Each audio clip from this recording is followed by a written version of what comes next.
जुमले जरा सुनिएगा कि क्या फरमाया मेरे आका ने। सबसे बड़ा अल्लाह का नाफरमान कौन है? शैतान, इबलीस। इबलीस के अजाब का अंदाजा कर सकते हो?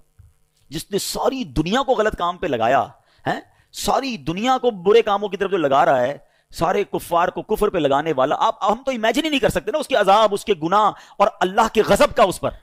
मगर अब हदीस सुनना क्या फरमाया।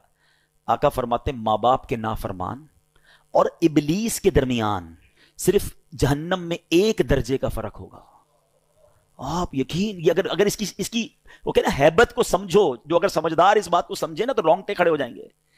इबलीस का अजाब कितना होगा उसके अजाब में और मां बाप के नाफरमान के अजाब में एक दर्जे का ही फर्क। आपको बच्चा कह रहा है मैं रात को दवाई नहीं दिलाता, सुबह ले जाऊंगा। इसी बच्चे को आधी रात को इसका दोस्त फोन करे, यार मेरी मोटरसाइकिल खराब हो गई है, परेशान हो गया हूं। अरे तेरे लिए जान हाजिर, अभी आता हूं। दोस्त के लिए टाइम है तुम्हारे पास, मां बाप के लिए टाइम नहीं है।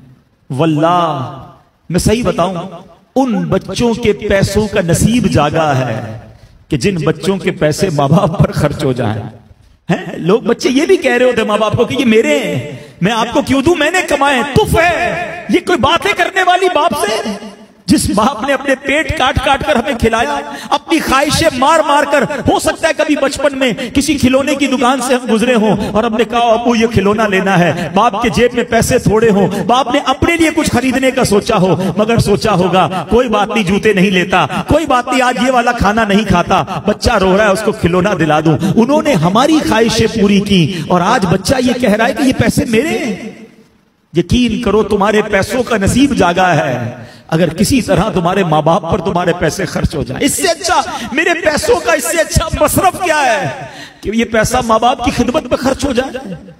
लेकिन आज जो वाकयात सुनने को मिल रहे हैं, दिल दहल जाता है। हमने उलमा की किताबों में पढ़ा है कि बेटा वालिद के साथ ऐसा बिहेव करे, इस तरह जिंदगी गुजारे जैसा आका के सामने गुलाम होता है। मगर आज सुनने को जो बातें मिल रही है ना कि बूढ़ा बाप बेटे के आगे गुलाम बना हुआ है। वो औलाद कैसी है, जबान लटक नहीं जाती जो मां बाप से ऐसे बात करे।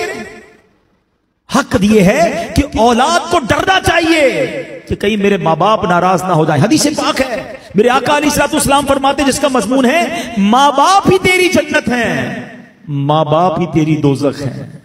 इसका मतलब क्या हुआ?